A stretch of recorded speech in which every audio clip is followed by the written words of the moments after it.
Welcome to St. Joseph University Church. This church was built in 1925, and it's the third church for this parish, which was founded in 1850. There was a wooden church, then there was a red brick church, and then in 1925 they built this beautiful neo-Gothic church designed by Dwayne Lyman, a famous Buffalo architect.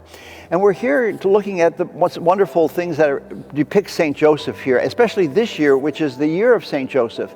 Pope Francis has announced that from December 8th of 2020 to December 8th of 2021, this is the year of St. Joseph.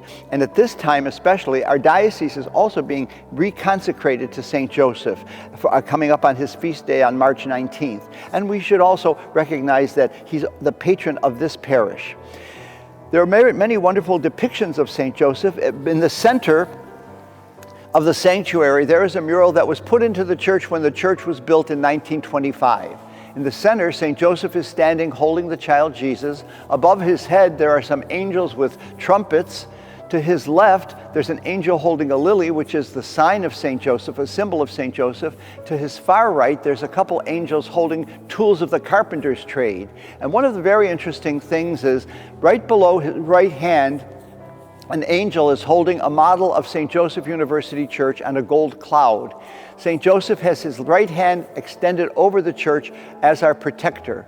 Another interesting facet of that depiction is that the main door of the church is open. And as we like to say, all are welcome here. All are welcome at St. Joseph University Parish. The remaining murals in the sanctuary are of a different style called the Nazarene style, and they were put into the sanctuary in the mid-1930s. They depict the few incidents in the Bible where Joseph is mentioned, and two other incidents which are not included in the Bible. The first one we're looking at is the betrothal of Joseph and Mary. And then in the next panel at the top, we have Joseph's dream, where the angel tells him it's all right to take Mary as his wife. Then we have the nativity scene, and below that is the presentation in the temple, with Jesus being held by Simeon and Joseph holding two turtle doves in a cage. On the other side of the sanctuary, we have other events from the life of Joseph, beginning with the angel telling Joseph to take Jesus to Egypt so that Herod would not be able to kill him. And below that, we have a scene depicting what we call the flight into Egypt. And then finally, below that, the young boy Jesus is in the temple with the elders, and it's the finding of Jesus in the temple by Joseph and Mary. And the final panel is not found in the scriptures. It's the death of St. Joseph with Jesus and Mary at his bedside. Of course, St. Joseph is the patron of a happy death. These murals were restored in 2003 by the company called Evergreen out of New York City.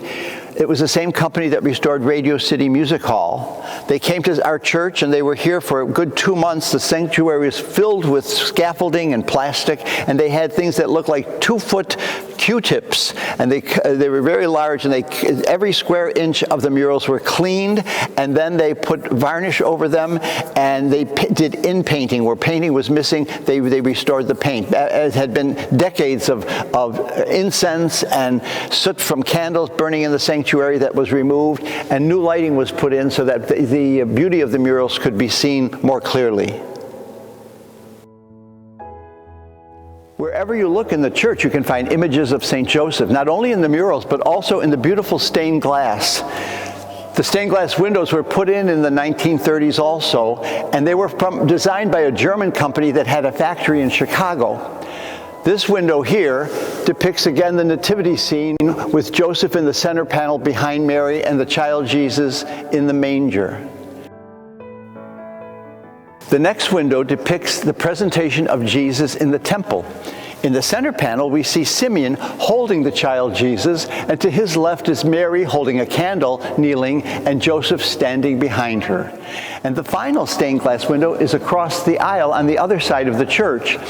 And again, it is the finding of the child Jesus in the temple, discussing the law and the scriptures with the elders. And we see Mary running towards him, and we just see a little bit of Joseph's head behind Mary. The final depiction of St. Joseph is in the larger-than-life statue of him in the transept. These statues of Mary and Joseph and the child Jesus were put into the church in the mid-1960s when the church was renovated by Monsignor Rung. Mary was in one transept and Joseph was on the other side. When we did the renovation of the church, the restoration of the church for the 150th anniversary of the parish in 2000, we decided to put the Holy Family together. And so both Mary holding Jesus and Joseph with the tools of his carpenter's trade are in the same spot.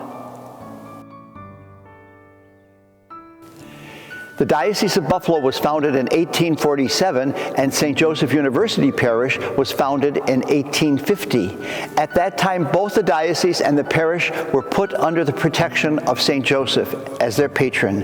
And so we'll conclude with a prayer for both the diocese and the parish. Dear St. Joseph, when the Diocese of Buffalo and St. Joseph University Parish were founded, they were placed under your protection. Even though there are many challenges to the church today, we know that your intercession in heaven is powerful and that you will come to our aid. Spread your protective cloak around us and protect us from fear, anger, despair, hopelessness, and fill us with wisdom, courage, and trust in your Son for a bright future and love for each other and a willingness to work alongside you to strengthen the church in the Diocese of Buffalo and the parish of St. Joseph University. St. Joseph, come to our aid. Amen.